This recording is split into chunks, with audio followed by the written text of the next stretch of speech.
Hey you guys, my name is Kaye with Jonathan and Kaye, and I wanted to talk to you guys about what we all have problems with at every wedding. Okay, not every wedding, but we've all worked with someone, with a photographer that we've never worked with before. There's always going to be a point of you've never worked with this person. Now, hopefully, as you do more weddings, you start seeing the same photographers over and over again, and then you learn how to work with them, what they need, they know what you need, and you hopefully become friends, and it's a really easy day.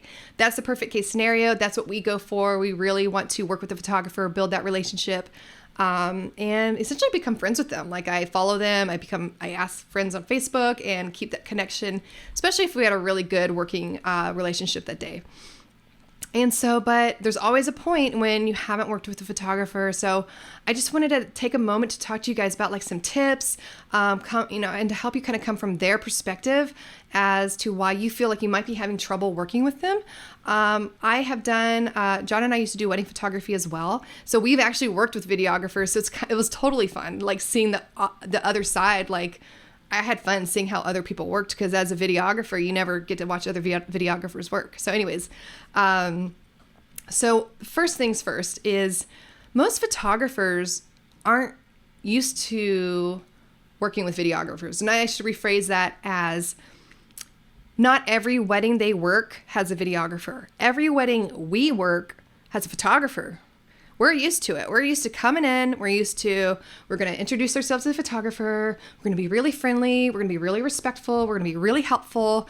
And our goal is to build a relationship. Okay. And so they're not really used to that maybe. They might be going into their day. They have their shot list in their head. They have the structure that they normally do things in. And it might feel like they're neglecting you. But you guys, they're not really neglecting you. Maybe some are neglecting you. I don't know. Most people are nice people. They're not neglecting you. They're just doing their job. They're just kind of going down that checklist in their mind. And you might feel like, oh, you got the dress shot without me? And they're like, oh, I'm sorry. Did you need the dress shot? They might not know what you need. So communication is so, so, so important. Introduce yourself. Be super friendly. Let them know, let me know if I'm in your way. I just want to make sure that you can get the shots that you need. And you guys, 99% of the time, they say that same thing. Oh, same here. Let me know if I'm in your way. Same kind of thing. So already you've got like a mutual respect thing going. And the second thing is really help them out, help them carry the dress out, help them look for first look locations. I feel like photographers kind of go in with, a lone wolf mentality, but then when they see that they have a partner helping them, they are like all about it. They will gladly take the help. And so when we're helping them, we're both usually looking for good lighting, good backgrounds, even like when the bride is getting ready or she's about to put on her dress, you're like, oh my gosh, okay, this corner looks good. What do you think about the light? This light works for me. Does it work for you? And they're like, yeah, this is great. I'm like, okay, I'll help you clean up. And so we're, because we clean up the bridal suite before the bride puts on her dress, or at least the corner to make it look clean. I'm moving furniture. I'm putting my stuff down, you guys. Don't rely on the photographer for your film, ever. You guys should be completely capable of being able to set up certain shots. Now, what's really beneficial with working with a photographer is you can learn how to set up shots. They are posing, they're setting things up. So when you're new, just really study what the photographer's doing. That's how Jon and I got into photography when we were doing photography. We had basically shadowed like dozens and dozens of photographers. We're like, we can do that. Like I learned posing. I learned group, instructions for group portraits. I learned how to do family portraits. I looked at their flash, the angle, and I'm like studying them. So that's, if you want to learn photography, get into wedding videography and you're like shadowing a wedding photographer every wedding. So anyways, side note. But if you're new, study what they're doing. Just be real helpful. It's okay if you don't know what you're doing. But just kind of study like what their posing is, or if they're setting up the dress and you're kind of seeing how they choose the light and all these things. And even if you tell them that, like, I'm new, I'm really interested to see what you're doing. I'd love to just kind of watch you if that's okay. I think most photographers would be okay with that, and they would think that's pretty cool that you want to learn from them. So really, it's just about mutual respect. Communication is so, so, so important.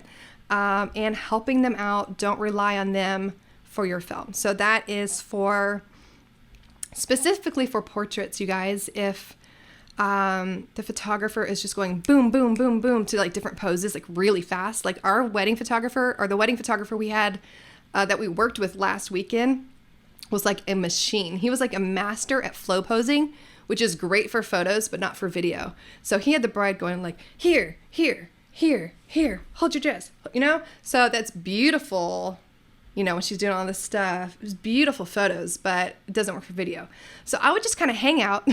I would just stand next to him, and as soon as she did something that worked for video, which is usually not at the photography camera, and as soon as she looks down, that's when I'm like, okay, I can get that shot too. So I'll just kind of get in there. I'm like, oh my gosh, it's so beautiful. Let me get a shot here. And so he'll just kind of step aside and I'll get my shot. I get, oh my gosh, it looks so beautiful. I'm like getting the Ronin shot or whatever I'm doing. And then he gets back in there and goes back into it. And I just kind of do that throughout all portraits. That's if they work that fast, you have to really interject. Now, a lot of photographers, they'll do their thing and they'll stop. Do you need anything? I'm like, yeah, great. Let me get in. And this is another thing, you guys. This is why you need to learn how to pose. So I want to encourage everybody to go ahead and you guys need to study posing, even if it's a photographer's course. Don't rely on the photographer for good posing, because that's not their job to make your film good. Okay? It's not the photographer's job to set up pretty details for your film. So that's another thing I think that is, maybe some friction with photographers, is that you rely heavily on them and they feel that and they know that's not their job, that's not their concern. They have to focus on what they need to get. And so that is just another tip for you guys. Learn posing, learn how to style things. If you like getting styled shoes, a styled dress, all the detail shots, if you like those really styled, you got to learn how to do those yourselves. Okay. Just another quick tip, if you are piggybacking off the photographer for dress shots, which is totally fine, work together, help her carry the dress out, help her carry the shoes around to find a spot, like totally be a team. But if let's say so she has the rings specifically, because that might be like $20,000 worth of merchandise right there. Let's say she has the rings, she's doing a ring shot on a chair by a window, and she like sets something up with like the stationery, and then you come in to get a shot and she leaves, and you get your shot and then you leave, leaving $20,000 right there on the chair to get bumped into and fall down the vent forever. If you are coming in to doing details, it is not the photographer's responsibility to clean up after you. If they set something up and you're taking advantage of what they set up essentially for you, the smallest thing that you could do is at least say, all right, or where do these go? Where can I put these? Let me get the rings back. And you can even confirm, if it is the rings, confirm with the photographer, I'm giving the rings back, or let me give these back to you since you got them from the bride. Just full communication, you guys, is key.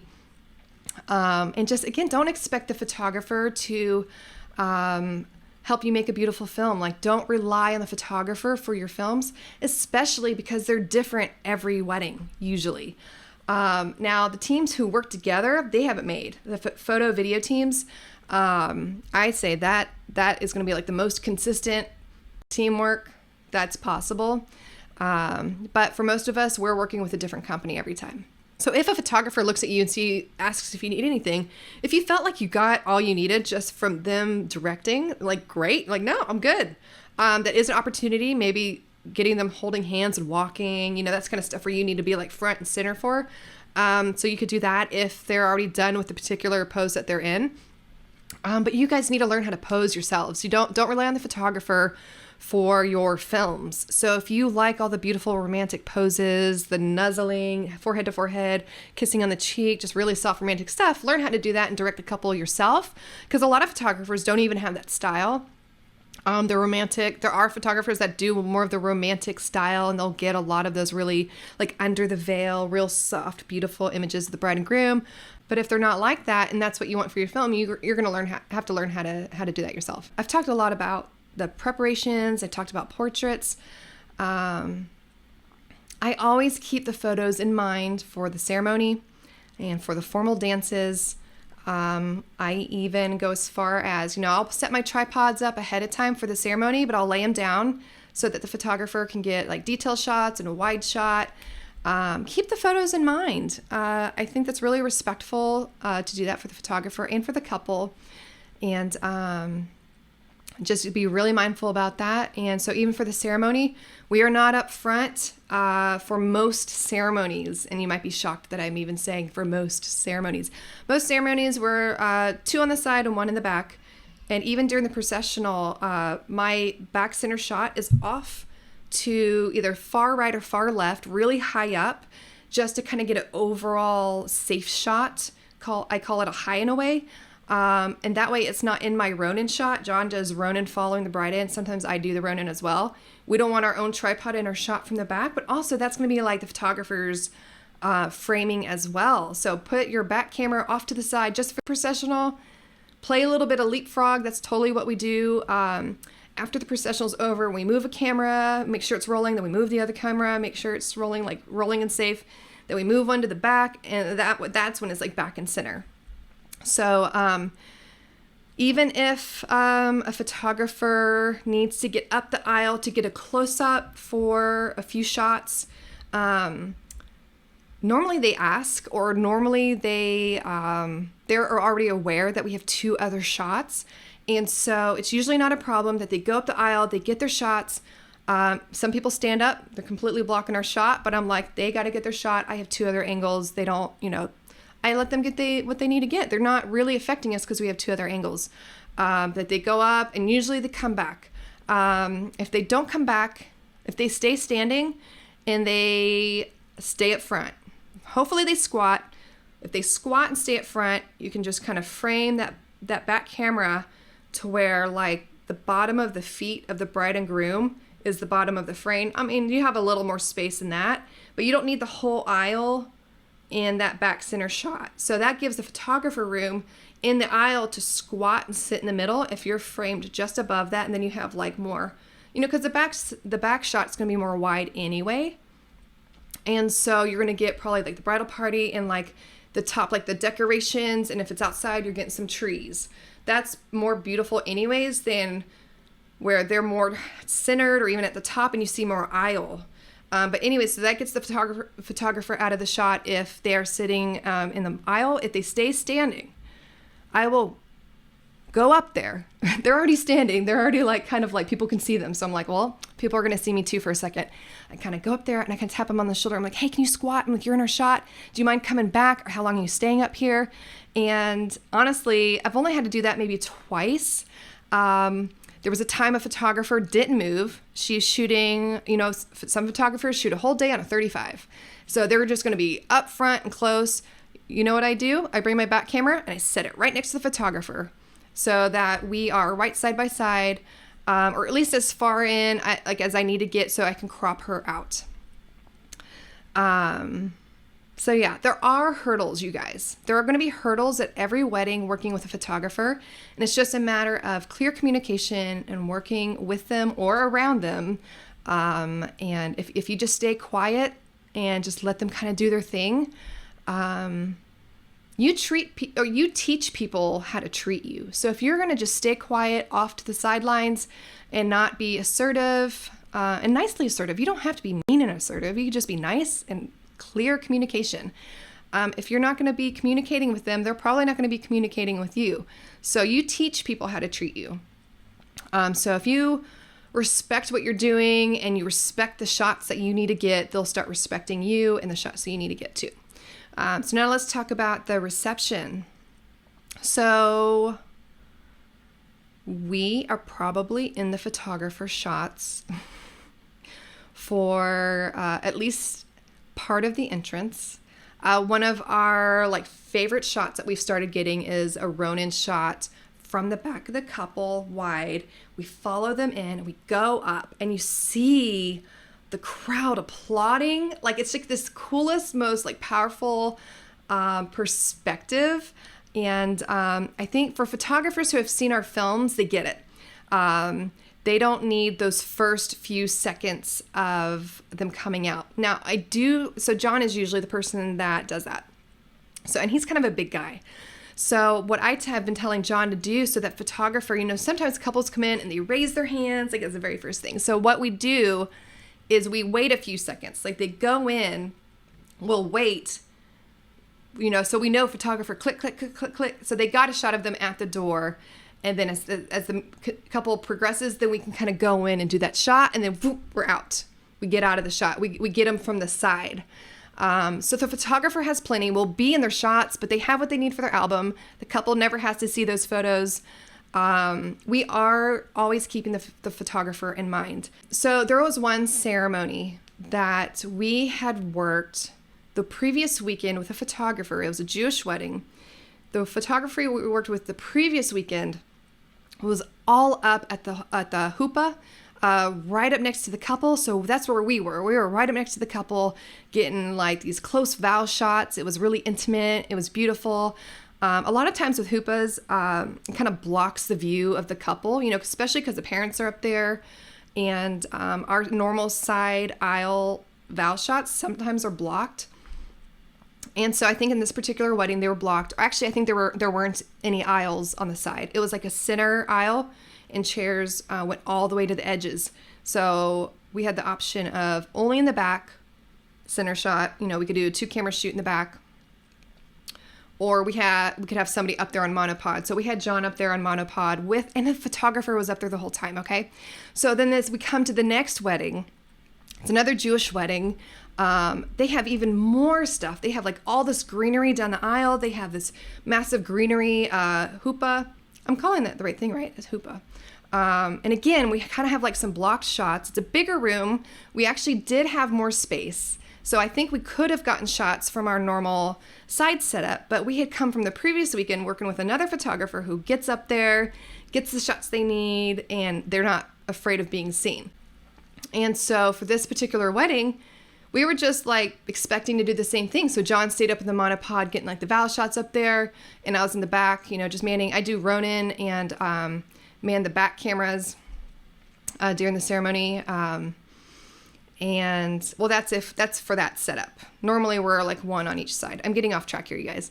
But anyways, after the ceremony, and this is somebody we've worked with, we love working with them, but they are super, super photojournalistic. Okay. So the other photographer was super, super fashion or editorial. And we worked with the photojournalistic photographer the very next weekend. And he is like, did Jon have to stand up there the entire ceremony? And I'm like, what? Like, this was a problem? Like, why didn't I see this as being a problem? And for one, I didn't really see him because from my view, he was blocked by greenery. And so there was a lot of stuff up there. It's not just like he was just standing there by himself. There was a big bridal party, lots of greenery and decor. And he did move. Like, he didn't just stay in one spot the whole time. But I was like so mortified. I was like, oh my gosh, you guys, like, I was telling the photographer, I was like, I think what happened was last weekend we worked with a photographer. Or no, what I said first was, well, I guess I just assumed you guys would be up there too. And he goes, no, never. I would never get that close. Okay, so that is a difference in photographer styles.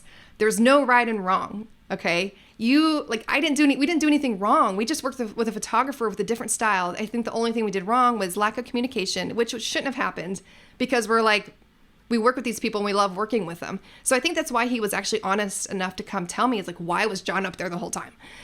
He said, I got the shots that I needed. So I'm like, why are you complaining if you got the shots you needed? But I think he thought it was tacky. For us, we were getting those beautiful intimate vow shots, and we had just worked with a photographer who did the same thing. So it's like literally just, we should have communicated. And you know what I told him? I was like, you should have told me like midway through ceremony, like tell me anything mid ceremony. I'm like, I got to text Jon. We talked to each other through, I have my Fitbit. He has his iWatch. He's fancier, but I could have texted him. He would have got a notification and he could have moved. We would have been happy to move. He just didn't tell us. So I think it's really important to tell the photographer ahead of time, please tell us if we're in your way. We don't want to be in your shots. You can tell them what's important. We definitely need to get these vow shots. So if we need to be up here, can we just get these vow shots and then we'll move? How's that sound? So usually they understand vows are the most important as well. If for some reason you have to get up there just for the vows and then move back, usually that doesn't matter. And honestly, they might, once you go up there, a lot of times a photographer will go up there with you. And so just this particular photographer was not pleased. So we have not had a perfect track record. We've learned from mistakes, and we still make mistakes. That was like a couple months ago, you guys. And I guess that just was lack of communication. Communication is key. Communication is key. So when you set up for reception, you're going to have, your light stands, which you need to have at least like 13 to 15 foot stands and put them up as high as they go. That'll reduce the amount of shadow. Shadows do show up in the photographer's photos, but they also show up in your footage too. You don't want shadows. The lower the light is, you're just going to get, like, as soon as somebody stands in front of the light, that person's just going to be in front of them. It's just going to be completely blacked out. You want the light high so that when someone, they rotate for that dance, that they're still in the light. Now, we still have shadows some, but we're just going to be at a position where we're not going to be seeing that too often. So you're going to have your light stands. We put ours next to the speakers on the dance floor so that they're kind of hidden with gear. And then Jon is on the Ronin, and I am on a tripod a little further back because I'm on the 70 to 200. So I'm a little more hidden in the crowd, zoomed in. And then we have a high and away camera. We used to have our safe camera, the unmanned safe camera, up front, like possibly by the speakers as well, like by the band. And then we realized, like, man, our own camera is in our shot, and it's like not even a pretty shot. We don't even use it. And so we know if it's in our shot, it's gonna be in the photographer's shot too. So like you want to reduce the amount of clutter up front for the sake of your own film, so you don't have to work around your own gear, but that's also going to help the photographer as well. So we put our safe camera now somewhere like way further back, like the opposite wall, really high up, really wide. We put our 14 on, and you can see like the chandeliers, you can see the decor, you can see everybody standing around, and then you see the couple dancing. Like, hopefully everything's like, you want a clear line of sight, so you don't want to like put your camera right where there's a big flower arrangement, you can't see the dance floor. So you're going to like put it to where you can see the dance floor, and that'll be your safe shot. So that is risky. Any unmanned camera could stop recording, could have someone stand in front of it, but it's just a safe shot for us. If it works out maybe 60 or 70% of the time, which means like 30% of the time or so, someone stands in front of it, or something, people stand up, you can't see the couple. But anyways, that's where our safe camera is. But otherwise, for the most part, we're using either my shot or Jon's shot, and I'm a little further back in the crowd on the 70 to 200, and Jon's on the Ronin, so he's able to move with the photographer, hopefully. Some photographers, like, will get on the opposite side of us, and we're, like, looking back at what they're shooting at, and we're like, that is not pretty. Like, what's behind you is beautiful. I don't know, they might be seeing something totally different in their camera. Maybe it looks really good from that angle. But we just try to work, hopefully we don't want to shoot directly across from the photographer. We're in each other's shots. So I would say just, talk to them ahead of time. You want clear communication. Hey, where do you plan on standing? What lens are you on? Like, how much, can you see? Are you really wide? Do you have everything in focus? Are you like really tight and everything? You got a lot of compression or a lot of bokeh and you won't really see anything. Like, it's kind of nice to know what they're shooting. So we are not perfect, you guys. We have stories of issues that photographers have with us, whether it's why did you do this during the ceremony? Or, oh my gosh, you had too much stuff set up at the reception. We had one photographer have a hard time with our setup on the reception because we made a mistake. We didn't set up our lights before the couple came in. Like, we set them up, but we didn't test it out. I don't know what we were busy doing. We just like totally forgot. Or maybe I assumed Jon did it and Jon assumed I did it. So when the couple came in, the lights were on their feet. So their faces weren't lit. So we like quickly put up some LED lights to fill in their faces. But when I looked around, you guys, the camera looked great. The shot I was getting was money. But when I looked around, I'm like, oh my gosh. I'm like, we have so much stuff. Like 2 LED lights. Our actual light stands, which are further back, so that really didn't matter, but Jon and me. Anyways, the photographer had very respectful words for us afterwards, but we have a great relationship with him, and so he told us, he was like, you guys had way too much stuff on the dance floor. Like, oh my gosh, I'm so sorry, we know. We made a mistake with our lights. Normally we don't do that. I'm so sorry. So I think it's really important for clear communication. I keep saying that, you guys, but you have to communicate. You teach people how to treat you. If you don't communicate with them, they're not going to communicate with you. And so when you even ask the photographer, like when there's a screw up, talk about it. Like, what can I improve on? Like, I want you to get great photos. I still need light to fill in the face, to fill in the eyes, just like you do. Like, that's why they pop flash, is to fill in the eyes. You don't want it, dark images. And so like, what could I do to how can we do this together? And you can just be honest, but like, I know it's just so hard. Like, we're kind of shooting two different things, two different ways. We're on different settings, so the light is different. Like, but obviously, we have to learn how to work together for the bride and groom and going forward with our business. Just like you have to learn how to work with photographers. So asking them what they think that could help them out and you still be able to get your shot. Just having that conversation is just going to be really helpful for you, but it's also going to show them that you respect them and you respect what they're doing with taking photographs. So I think that's really important.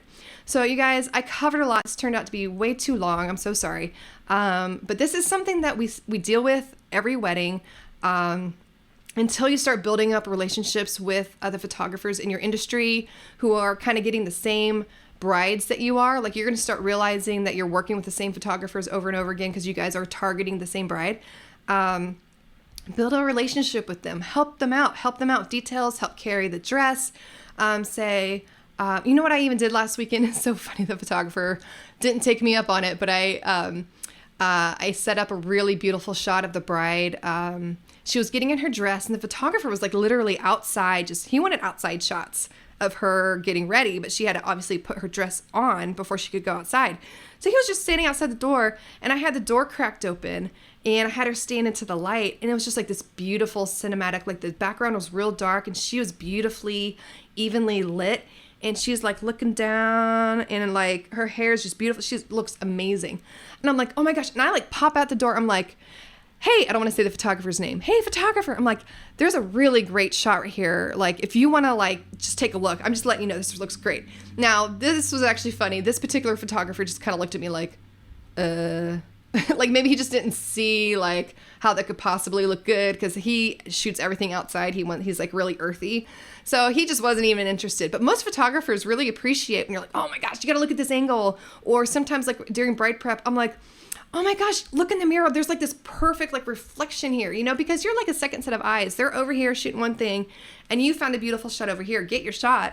But they're like, oh my gosh, look over here. And it's just kind of building, carrying that excitement. The bride hears it. The photographer gets excited. And then you really start feeling like a team. So that is the biggest goal. You want to feel like a team with the photographer throughout the day. Start that relationship early. Start that communication early.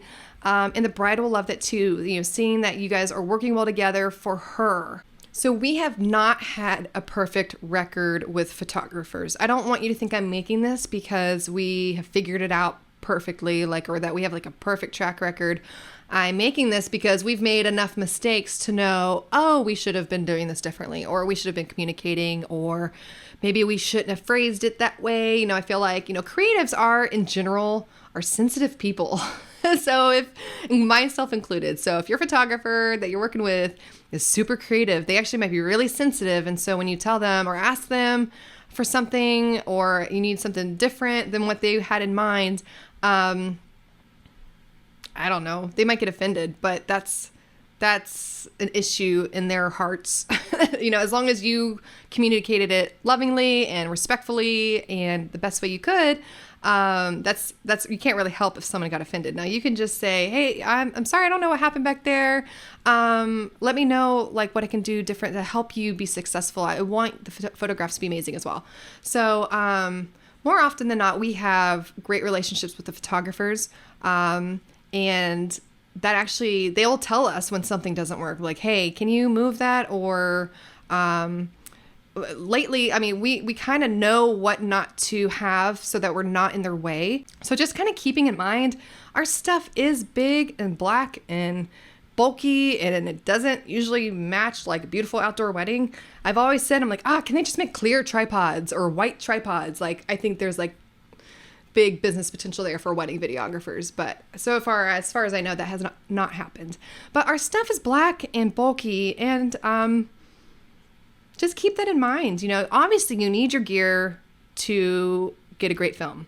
So I'm not saying Like, don't disrespect the gear. Don't leave out the gear. You need the gear, but just maybe lay down your tripods that you're setting up pre-ceremony. Just lay them, like set them up, then lay them flat on the ground, just so you know that photographer can get their wide shots of the, decor. And then talk to them once they have their shot. Like, okay, I'm going to set these up. Is that okay? Yep, good. I've got my shot. Great. Communication, you guys, that's all it takes. And being nice and respectful. So those 3 things. I hope this was helpful for you guys. I know this is a lot of information. I tried to condense it down as much as I could. We'll see what the edit looks like. I don't know. But so let me know if I left anything out, you guys. And I want to hear feedback. I could always do a follow-up video to answer any questions that I may not have covered in this. So thank you for listening. And I hope you let me know what you think.